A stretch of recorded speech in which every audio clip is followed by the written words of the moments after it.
Hello, അസ്സലാമു അലൈക്കും. നമസ്കാരം. എന്തൊക്കെയാണ് വിശേഷം? എല്ലാവർക്കും സുഖല്ലേ? അപ്പോൾ ഇന്നൊരു അടിപൊളി ഒരു റെസിപ്പിയാണ് ഞാൻ കാണിക്കുന്നത്. രാവിലെ ബ്രേക്ക്ഫാസ്റ്റിനോ അല്ലെങ്കിൽ ഡിന്നറിനോ അല്ലെങ്കിൽ ഈവനിംഗ് സ്നാക്കായിട്ടോ ഒക്കെ ഉണ്ടാക്കാൻ പറ്റുന്ന നല്ലൊരു അടിപൊളി ഒരു സ്ക്വിഡ് റോളാണ്. ഇത് നമ്മൾ സാധാരണ ഉണ്ടാക്കുന്ന പോലത്തെ ഒരു ഉള്ളി മസാല വെച്ചിട്ടുള്ള ഒരു ഫില്ലിംഗ് ഒന്നുമല്ല. അടിപൊളി ടേസ്റ്റി ആയിട്ടുള്ള ഒരു ഫില്ലിംഗ് ആണ്. ഈസിയാണ് ഉണ്ടാക്കാനും ട്ടോ. അപ്പോൾ ദാ അതിൻ്റെ ആ ഒരു ഫില്ലിങ്ങിലേക്ക് വേണ്ടിയിട്ടുള്ള ഒരു അരപ്പ് ഉണ്ടാക്കണം. അതിന് വേണ്ടിയിട്ടുള്ള കുറച്ച് സാധനങ്ങൾ ഞാനിതാ പ്ലേറ്റിലെടുത്ത് വെച്ചിട്ടുണ്ട്. കുറച്ച് ചെറിയുള്ളി വേണം കേട്ടോ. ചെറിയുള്ളിയാണ് ഏറ്റവും ടേസ്റ്റ്. ഇനി ഇല്ലാന്നുണ്ടെങ്കിൽ ഒരു അരമുറി ഉള്ളി എടുത്താലും മതി. പിന്നെ കുറച്ച് മല്ലിച്ചപ്പ് ട്ടോ. പിന്നെ ഇത് ചെറിയ ജീരകമാണ്, ക്യുമിൻ സീഡ്സ്. ഒരു 1/2 ടീസ്പൂൺ മതി. കൂടിപ്പോകാൻ പാടില്ല. ഒരു 1/2 ടീസ്പൂൺ. പിന്നെ വേണ്ടത് കുറച്ച് ഇഞ്ചി വെളുത്തുള്ളി. അത് അരക്കാത്തതുണ്ടെങ്കിൽ മുഴുവനോടുണ്ടെങ്കിൽ അത് എടുക്കാം. ഞാനിപ്പോൾ പേസ്റ്റാണ് ചേർത്ത് കൊടുത്തത്. പിന്നെ ദാ കുറച്ച് കറിവേപ്പില എടുത്ത് വെച്ചിട്ടുണ്ട്. ഇത്രയും സാധനങ്ങളാണ് നമുക്കൊന്ന് അരച്ചെടുക്കേണ്ടത് ട്ടോ. അരക്കാന്ന് പറഞ്ഞാൽ ഫൈനായിട്ട് പേസ്റ്റ് പോലെ അരക്കലല്ല. ജസ്റ്റ് ഒന്ന് ക്രഷ് ചെയ്തെടുക്കല്. നമ്മൾ അമ്മീമ്മേല് വെച്ചിട്ടൊന്ന് ക്രഷ് ചെയ്തെടുക്കൂലെ, അതുപോലാണ് ചെയ്യേണ്ടത്. ഇവിടെ നമ്മൾ മിക്സിയിൽ ചെയ്യുന്നതേ ഉള്ളൂ. അപ്പോൾ ദാ ഈ പറഞ്ഞ എല്ലാ സാധനങ്ങളും ഞാനിവിടെ മിക്സിയിലേക്ക് ഇട്ട് കൊടുത്തിട്ടുണ്ടേ. എന്നിട്ട് നന്നായിട്ട് ഇതിനൊന്ന് ക്രഷ് ചെയ്ത് കൊണ്ടുവരാം. നന്നായിട്ട് ചതച്ചെടുക്കുക എന്ന് പറയില്ല, അതുപോലെ ഒന്ന് നമ്മൾ ചമ്മന്തിക്കൊക്കെ ചെയ്യണ പോലെ ഒന്ന് ജസ്റ്റ് ഒന്ന് ചതച്ചെടുക്കുക. ചെറിയുള്ളി ഉണ്ടെങ്കിൽ അതാണ് ഏറ്റവും ടേസ്റ്റ് കേട്ടോ. ഇപ്പോൾ ദാ നന്നായിട്ട് ക്രഷ് ചെയ്ത് കൊണ്ടുവന്നിട്ടുണ്ട്. ഈ ഒരു പാകത്തിലാണ് വേണ്ടിയത് കേട്ടോ. ഞാൻ കാണിച്ചു തരാം. ദാ ഇതുപോലെ ഒന്ന് ക്രഷ് ചെയ്ത് കൊണ്ടുവന്നതാണിത്. അപ്പോൾ ഇതിനെ അവിടെ മാറ്റി വെക്കാം. ഇനിയിപ്പോൾ നമ്മളെ മെയിൻ സാധനം എന്ന് പറയുന്നത് കൂന്തള്, സ്ക്വിഡ്. അത് ഞാൻ നന്നായിട്ട് ക്ലീൻ ചെയ്ത് മുറിച്ച് വെച്ചതാണ്. 1 കിലോ ഉണ്ടായിരുന്നു. ഞാൻ അതിൻ്റെ തലയും അതുപോലെ തന്നെ ഉള്ളിലുള്ള എല്ലാം പോക്കി കഴിഞ്ഞപ്പോൾ ഇത് 600 ഗ്രാമേ ഇപ്പോൾ ഉള്ളൂ കേട്ടോ. 1 കിലോ സ്ക്വിഡ് വാങ്ങിയിട്ട് ഞാൻ ക്ലീൻ ചെയ്ത് എടുത്തതാണ്. തലയൊന്നും എടുത്തിട്ടില്ല, ഉടല് മാത്രം. ഇനിയിപ്പോൾ നന്നായിട്ട് വെള്ളം ഊറ്റിക്കളഞ്ഞിട്ട് വേണം ഇതെടുക്കാൻ കേട്ടോ. ഒരു ഓട്ടപാത്രത്തിൽ ഇട്ടിട്ട് ഒരു അരമണിക്കൂറെങ്കിലും നിങ്ങൾ വെക്കണം. എന്നാലാണ് ഇതിലത്തെ വെള്ളം മുഴുവനായിട്ട് പോയി കിട്ടുക.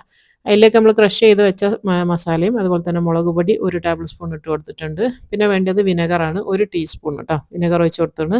പിന്നെ വേണ്ടിയ ആവശ്യത്തിന് ഉപ്പ്, 1 ടീസ്പൂൺ ഉപ്പും കൂടെ ചേർത്ത് കൊടുത്തിട്ടുണ്ട്. ഇനി ഇതെല്ലാം കൂടെ നന്നായിട്ട് ഒന്ന് മിക്സ് ചെയ്ത് എടുക്കുക. നന്നായിട്ടൊന്ന് മിക്സ് ചെയ്തെടുക്കുക. ഇതങ്ങനെ മിക്സ് ചെയ്തതിന് ശേഷം ഇത് റെസ്റ്റ് ചെയ്യാൻ വെക്കുക ഒന്നും ചെയ്യേണ്ടില്ല. ഇപ്പം തന്നെ നമുക്ക് ഉണ്ടാക്കാനുള്ളതാണ്. അപ്പോൾ റെസ്റ്റ് ചെയ്യലും അങ്ങനത്തെ ഒന്നുമില്ല കേട്ടോ. ജസ്റ്റ് ഒന്ന് മിക്സ് ചെയ്ത് കൊടുക്കുക.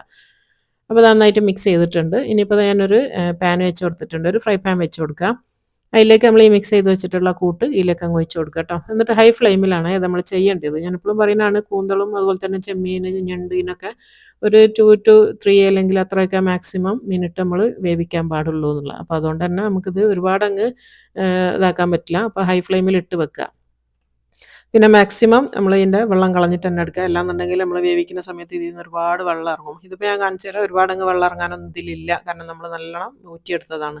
അപ്പോൾ അത് ചൂടാവുന്നതിനനുസരിച്ച് കുറച്ച് വെള്ളം ഇറങ്ങാൻ തുടങ്ങിയിട്ടുണ്ട്. ഇത് ഇതിൻ്റെ മാക്സിമം ആണ് കേട്ടോ. ഇതിൽ കൂടുതൽ ഇതിൽ വെള്ളമൊന്നുമില്ല. അപ്പോൾ നന്നായിട്ടൊന്ന് മിക്സ് ചെയ്ത് കൊടുക്കുക. ഒരു 1-2 മിനിറ്റ് ആകുമ്പോഴത്തേക്ക് തന്നെ ഇതിങ്ങനെ ഈ ഒരു രീതിയിൽ ആയിട്ട് വരും കേട്ടോ. ഹൈ ഫ്ലെയിമിൽ തന്നെ ചെയ്താൽ മതി. ഇപ്പോൾ ദാ ആദ്യത്തെ വെള്ളമൊക്കെ ഒന്ന് ജസ്റ്റ് ഒന്ന് ചെറുതായിട്ടൊന്ന് വറ്റാൻ തുടങ്ങി. ഇതിപ്പോൾ കണ്ടോ, ആ കുറഞ്ഞ വെള്ളമേ ഉള്ളൂ. ഉള്ള വെള്ളം നമ്മൾ അതിൽ നിന്ന് അങ്ങ് വറ്റുകയും ചെയ്തു. പെട്ടെന്ന് വറ്റുകയും ചെയ്യും. ഒരുപാട് വെള്ളം ആയിക്കഴിഞ്ഞാൽ നമ്മൾ കുറേ നേരം ഇട്ട് വറ്റിക്കേണ്ടി വരും. ഇനിയിപ്പോൾ അതിലേക്ക് ഒരു 2 ടേബിൾ സ്പൂൺ എണ്ണ ഒഴിച്ച് കൊടുക്കുന്നുണ്ട്. അത് വെളിച്ചെണ്ണ ഓയിൽ നിങ്ങൾക്ക് ഇഷ്ടമുള്ളത് ഒഴിച്ച് കൊടുക്കാം. അപ്പോൾ അത് 2 ടേബിൾ സ്പൂൺ ഓയിലും കൂടി വെച്ചിട്ട് ചെറുതായിട്ടൊന്നും കൂടെ ഒന്ന് മിക്സ് ചെയ്ത് കൊടുക്കുക.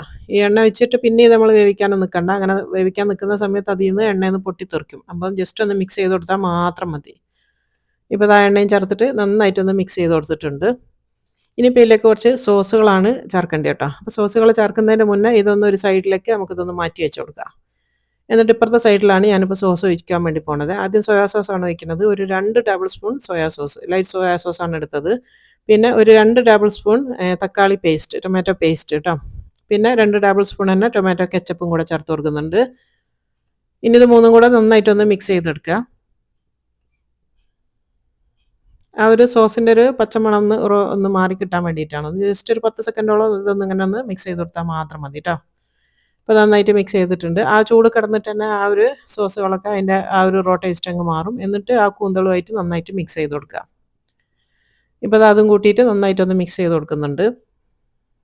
ഇത്രയേ ഉള്ളൂ. നമ്മളെ ഫില്ലിങ് ഇതാണ്. ഒരുപാട് എന്താ പറയുക, ഉള്ളി അരിഞ്ഞ് നമ്മളത് വഴറ്റി അതിനൊന്നും കഷ്ടപ്പെടുകയൊന്നും വേണ്ട. സിമ്പിളായിട്ട് ഉണ്ടാക്കാൻ പറ്റുന്നതാണ്. എല്ലാം ഞാൻ ഈ ചൂടത്ത് ഉണ്ടാക്കാൻ പറ്റുന്ന ഈസി റെസിപ്സാണ് കാണിക്കുന്നത് കേട്ടോ. എന്നാൽ ടേസ്റ്റ് നമുക്ക് കുറവും വരാൻ പാടില്ല. നല്ല ടേസ്റ്റ് തിന്നേം വേണമല്ലോ. ഇപ്പോൾ നന്നായിട്ട് നമ്മളെ ഫില്ലിങ് ഇവിടെ റെഡി ആയിട്ടുണ്ട്. ഇനി നമുക്ക് ചൂടാറാൻ വേണ്ടി മാറ്റി വെക്കണം. അതിൻ്റെ മുന്നേ ലാസ്റ്റ് ചേർക്കുന്ന ഒരു ഇൻഗ്രീഡിയൻ്റ് ആണ്. ഇതാണ് മെയിൻ സാധനം എന്ന് പറയുന്നത്. ഇത് ബ്രെഡ് ക്രംസ് ആണ് കേട്ടോ. റോസ്റ്റ് ചെയ്തിട്ടുള്ള ബ്രെഡ് ക്രംസ്. അതൊരു 4 ടേബിൾ സ്പൂണാണ് ഞാൻ ചേർത്ത് കൊടുത്തത്. ഇനി ഇതെല്ലാം കൂടെ നന്നായിട്ടൊന്ന് മിക്സ് ചെയ്ത് കൊടുത്താൽ മാത്രം മതി. തീയൊക്കെ ഞാനിത് ഓഫ് ചെയ്തിട്ടുണ്ട്. ആ ഒരു ബ്രെഡ് ക്രംസ് ചേർത്തതിന് ശേഷം നമ്മളിത് അടുപ്പിലിട്ടിട്ട് ഒന്നും ചെയ്യാൻ പോകേണ്ടിയില്ല. ഇത്രയേ ഉള്ളൂ. എന്നിട്ട് നന്നായിട്ടൊന്ന് മിക്സ് ചെയ്ത് കൊടുക്കുക. ഇത് നമ്മൾ തണുക്കാനായിട്ട് മാറ്റി വെക്കുക കേട്ടോ. ഫില്ല് ചെയ്യണമെങ്കിൽ ഈ ഒരു ഇത് നമുക്കൊന്ന് നന്നായിട്ട് തണുത്ത് കിട്ടണം. അപ്പോൾ ചൂടൊന്ന് ആറുന്ന വരെ ഒന്ന് വെയിറ്റ് ചെയ്യുക. അപ്പോൾ നന്നായിട്ട് ആ ഒരു ബ്രെഡ് ക്രംസും കൂടിയിട്ട് നന്നായിട്ട് മിക്സ് ചെയ്ത് കൊടുത്തിട്ടുണ്ട്. ഇത്രയേ ഉള്ളൂ. അടിപൊളി ഫില്ലിംഗ് ആണിത്. ഇത് വെറുതെ അങ്ങനെ കഴിക്കാൻ തന്നെ നല്ല ടേസ്റ്റാണ് കേട്ടോ. വെറുതെ നമ്മളെടുത്ത് കഴിച്ചു പോകും. അപ്പോൾ അതവിടെ മാറ്റിയിട്ടുണ്ട്. ഇനിയിപ്പോൾ നമ്മളെ മാവ് എന്ന് പറയുന്നത് ഇതാ അരിപ്പൊടി. ഇത് ഒറോട്ടിപ്പൊടിയാണ്. ഞാൻ എപ്പോഴും പറയുന്നതാണ് ഒറോട്ടിപ്പൊടി എന്ന് പറയുന്നത് നമ്മളെ പുഴുങ്ങലരിപ്പൊടി, മൂടരിപ്പൊടിയാണിത്. ഇത് നമുക്ക് വാങ്ങിക്കാൻ വേണ്ടി കിട്ടും. ഇല്ലാന്നുണ്ടെങ്കിൽ നിങ്ങൾ പച്ചരിപ്പൊടി എടുത്താലും മതി. ഞാനിപ്പോൾ ഒരു 1.5 കപ്പോളം പുഴുങ്ങലരിപ്പൊടി എടുത്തിട്ടുണ്ട്. അതിലേക്ക് ആവശ്യത്തിന് ഉപ്പ് ചേർത്ത് കൊടുക്കുക. എന്നിട്ട് ജസ്റ്റ് ഒന്ന് മിക്സ് ചെയ്ത് കൊടുക്കുക കേട്ടോ. ഇനി ഇതിലേക്ക് പച്ചവെള്ളമാണ് ഒഴിച്ച് കൊടുക്കുന്നത്. ഇത് നമ്മൾ വീട്ടിലുണ്ടാക്കിയതായതുകൊണ്ട് ഇതിൽ കുറച്ച് ചെറുതായിട്ടൊരു പൊടികളുണ്ട്. അന്ന് ഞാൻ കൈകൊണ്ടൊന്ന് പൊടിച്ചു കൊടുക്കുകയാണ്. ഞാനിവിടെ റെഡിമെയ്ഡ് വാങ്ങിക്കുന്നതല്ല, ഞങ്ങൾ നാട്ടിൽ നിന്ന് ഉണ്ടാക്കിയിട്ട് കൊണ്ടുവരുന്നതാണിത്. ഇനി ഇതിലേക്ക് ഇതാ പച്ചവെള്ളം ഒഴിച്ചിട്ട് നന്നായിട്ട് ഇത് കുഴച്ചെടുക്കുക. പച്ചവെള്ളം ഒഴിക്കാൻ തന്നെ ഒരുപാട് വെള്ളം ഈ ഒരു പൊടി കുടിക്കും കേട്ടോ. അതുകൊണ്ട് തന്നെ ഒരുപാട് പൊടി എടുക്കരുത്. അപ്പോൾ ഒരുപാട് മാവായി പോവും. അപ്പോൾ നന്നായിട്ട് വെള്ളം ഒഴിച്ച് കൊടുക്കുന്നുണ്ട്. ഞാനിവിടെ ഒരു 1.5 കപ്പ് പൊടിക്ക് എനിക്കൊരു 4 കപ്പോളം വെള്ളം ഇവിടെ ആവശ്യമായിട്ട് വന്നിട്ടുണ്ട് കേട്ടോ. അത് ഓരോരുത്തരുടെ അടുത്തുള്ള പൊടിക്ക് അനുസരിച്ച് വെള്ളത്തിൻ്റെ അളവിൽ മാറ്റം വരിക. നമ്മൾ ഈ പറയുന്ന അളവ് കറക്റ്റ് ആയിരിക്കണം എന്നില്ല. അപ്പോൾ അത് കുറേശ്ശെ ഒഴിച്ച് നോക്കിയാൽ മാത്രമേ മനസ്സിലാവുള്ളൂ. ഒരുപാടങ്ങ് ടൈറ്റായി പോകാനും പാടില്ല. കുറച്ചൊരു ലൂസായിരിക്കണം. എന്നാൽ നമുക്ക് കയ്യിൽ വെച്ചിട്ട് ഉരുട്ടാൻ പറ്റുന്ന പാകമായിരിക്കണം. അത് ആ ഒരു കൺസിസ്റ്റൻസിയിലാണ് നമ്മൾ വെള്ളം ചേർത്ത് ഇത് കുഴച്ചെടുക്കേണ്ടത്. ഞാൻ കാണിച്ചു തരാം. നന്നായിട്ട് ഇതിനൊന്ന് കുഴച്ചെടുക്കുന്നുണ്ട്. ഇപ്പോൾ ഇതാ കുഴച്ച് കഴിഞ്ഞിട്ടുണ്ട്. ഈ ഒരു ഭാഗം മതി കേട്ടോ. ഇതിപ്പോൾ അത്യാവശ്യം ചെറുതായിട്ടൊരു ലൂസാണ്. എന്നാലും നമുക്ക് കൈ വെച്ചിട്ട് നമുക്കിതിനെ ഉരുട്ടാനും ഷേപ്പാക്കാനും ഒക്കെ പറ്റുന്ന ഒരു പാകം തന്നെയാണ് ഈ ഒരു ഭാഗം. ഒരുപാടങ്ങ് ഹാർഡായി പോയാൽ നമ്മളിത് സ്റ്റീം ചെയ്യുന്ന സമയത്ത് ഇതിങ്ങനെ വിള്ളൽ വരും. അപ്പോൾ വിള്ളൽ വരുമ്പോൾ അതിൽ നിങ്ങൾക്ക് മനസ്സിലാക്കാം നമ്മൾ ഒഴിച്ച വെള്ളം പോരാന്നുള്ളത്.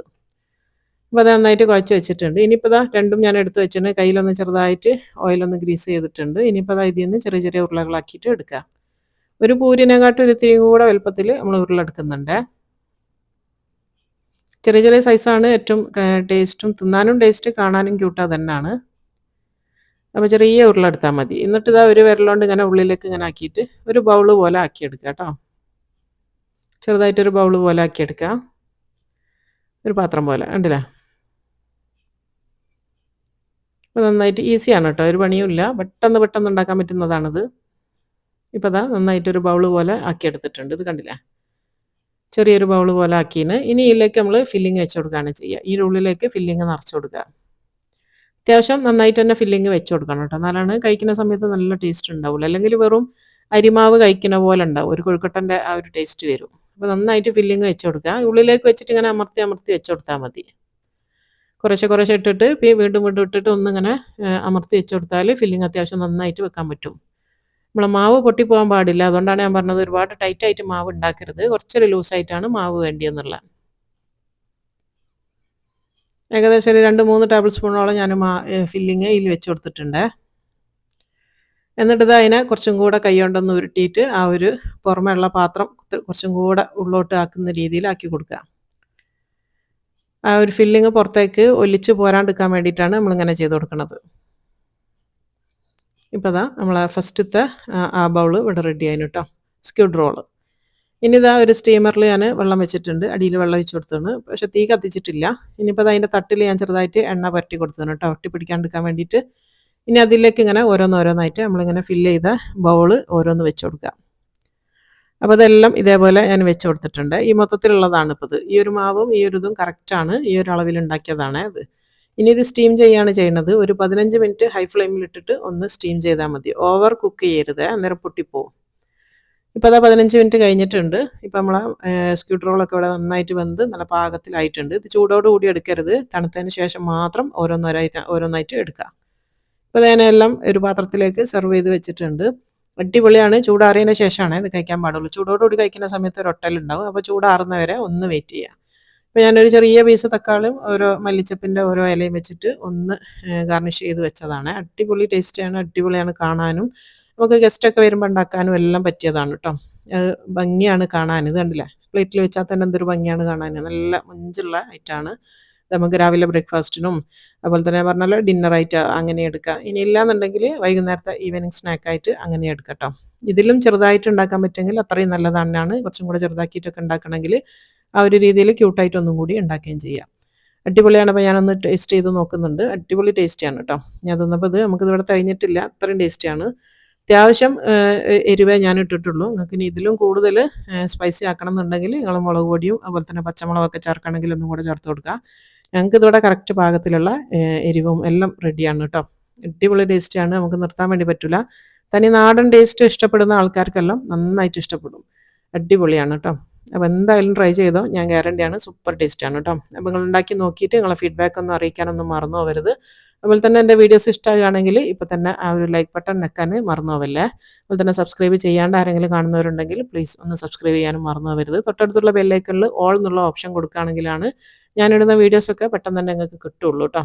അപ്പോൾ ഇൻഷാ അല്ലാഹ് ഇനി നല്ലൊരു വെറൈറ്റി ഡിഷുമായിട്ട് അടുത്ത വീഡിയോയിൽ കാണാം. അസ്സലാമു അലൈക്കും.